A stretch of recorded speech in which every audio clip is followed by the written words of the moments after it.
Welcome back to my channel and welcome back to the beginner crochet series that I am doing on my channel. Today we are going to be learning how to crochet a double crochet stitch. And the things that you will need for this are a crochet hook, some yarn, and of course scissors to finish it off with.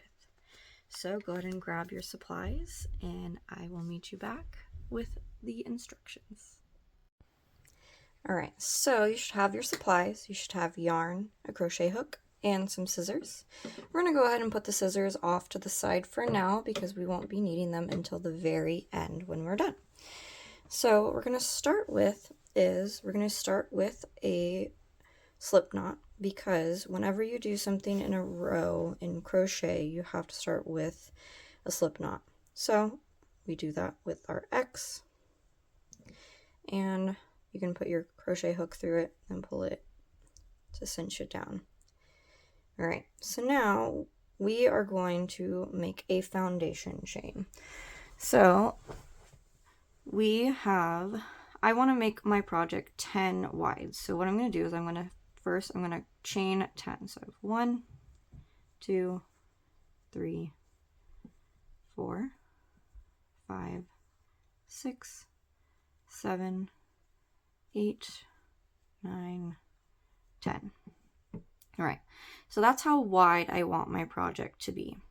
But for double crochet, which is what we're working on today, I'm going to need to chain a couple more to make up the difference. So I'm going to chain 2 more. So 1, 2, I should now have 12 stitches on my hook. So one way we can do that is we can count it to see. So each of these like lumps where you can see the individual stitches is going to be counted as a stitch. So we have 1, 2, 3, 4, 5, 6, 7, 8, 9, 10, 11, 12. So we have the correct amount of stitches on our hook. So we can move on. So first of all, we're going to skip 3 of them, and that's going to count as our first crochet stitch, our double crochet stitch. It's actually 3 chains, but it's going to be the equivalent. So I'll show you how that works out. So we're going to skip 1, 2, 3, and we're going to the 4th. So we're going to yarn over before going into the hole. Okay, now we're in. We're going to yarn over again and pull back through. So now I should have 3 loops on my hook. Next, we're going to yarn over again, and we're going to just pull through the first 2 loops. We're going to go through first and second. All right, now we have 2 loops on our hook. We're going to yarn over one more time and pull through both of those. So that is a double crochet stitch. And if we look, our chain stitch is at the same height. So it's equivalent. That's why we did our 3 chains here. So we're going to move on to the next one. So again, you start off by yarning over, and you're going to go into the next hole. So I'm going to go through, yarn over, pull back through. So now I have 3 on my hook. I'm going to yarn over, pull through the first 2, then yarn over and pull through the last 2. We're going to just keep doing that so we are all the way across, and then I will show you how to make another row.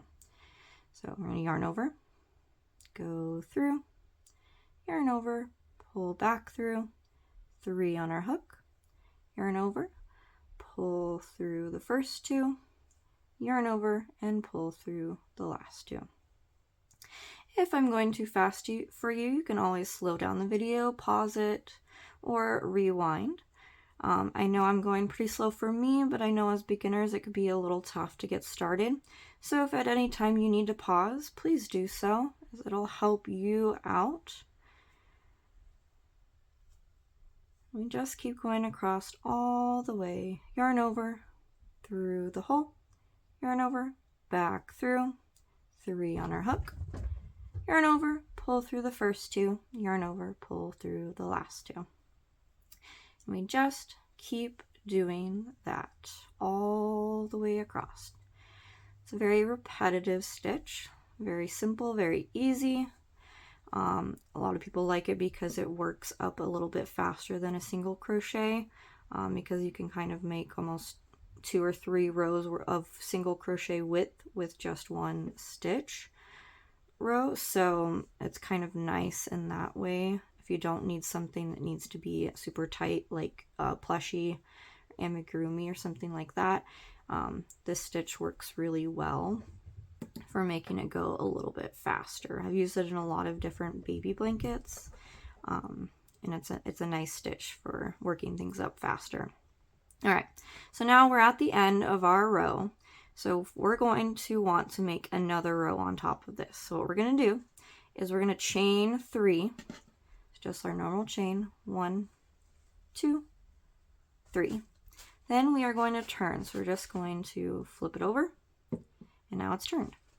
So our next thing is we are going to do double crochet all the way across again, just like we did in this row.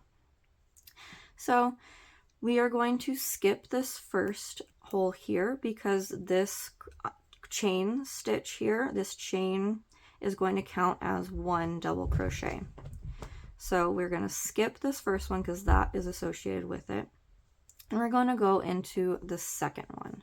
And I'll show you an example of why this is that we do this. So I have 2 examples here, one that I did without skipping and one that I did with skipping. So you can see the one that I didn't skip has this kind of wavy border to it.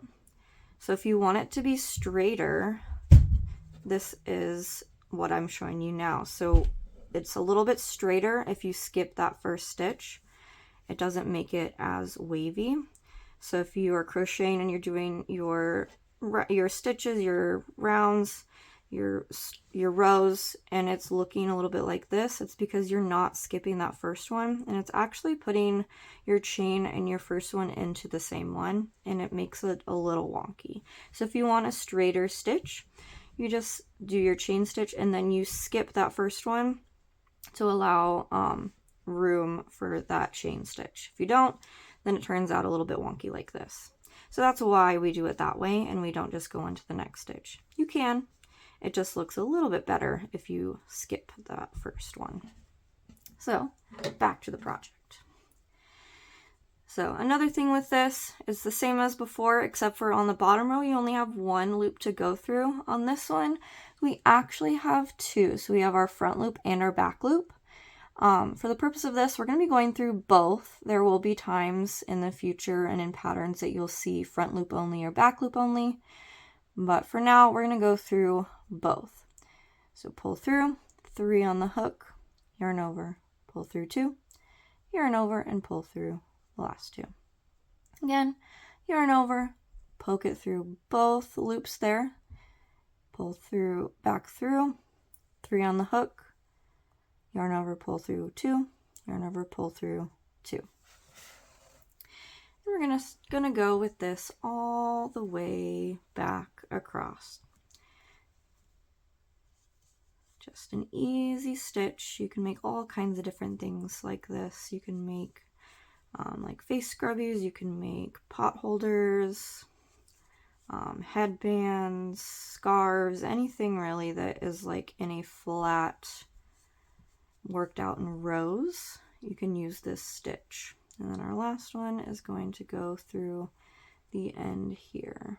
So yarn over, poke through, make sure you get both. Be a little tricky on the end, so see you go through both, pull through the first 2 and the second 2. All right, so now we're looking a little straighter here. So again, going on to another row, we're going to chain 3, 1, 2, 3, and for the purpose of this video, this will be our last row. If you want to keep going, go for it. If you want to make a bigger project, go for it. I'm just doing a smaller project here, just show you guys tips and tricks of what to do. Again, to make it straighter, you're going to want to skip this first hole here and go into the second hole. So yarn over, go through, yarn back over, pull through, back through, and yarn over, pull through 2, pull through 2. All right, I'm gonna go a little bit faster to get this done and show you guys how to fasten it off. If you need to go back in the video to the first round where I was doing it a little bit slower, you can. You can always rewind, pause, slow down the video. All of those are tools that you can do. So I'm just gonna go across, just kind of fast to get it done. And then I'll show you what to do when you finish. Just a few more. Also, if you think you don't have enough in your row, you can always go back and count it. I know it's kind of tough when you're working on a bigger project, but for beginners working with that with this smaller project, it might be a good idea to do. So let's go ahead and go back and make sure that we have 10 across, because our first row had 10, our second row had 10, so we want to make sure our third row also has 10. So we have 1, 2, 3, 4, 5, 6, 7, 8, 9, 10. And you can see those because there's like a hole in between each one. So each one of those is separated by a hole. So it's a little easier to see the stitches. All right, so now you're done with your project. You want to end it off. You are going to need your scissors. You take your scissors, you're gonna cut off the end. And then you just can take your hook and pull it right out. Pull it snug, and now it's not going anywhere. If I pull on it, it's not gonna unravel. And then if you want to keep these to hang it on something, you can. If you want to tuck them in, if you want to make a bracelet, that could be another good thing for this. I know this is small, but you can make like a wide bracelet with it. The possibilities are endless. So if you guys liked this video, please like and subscribe, and I will see you in the next one. Bye for now.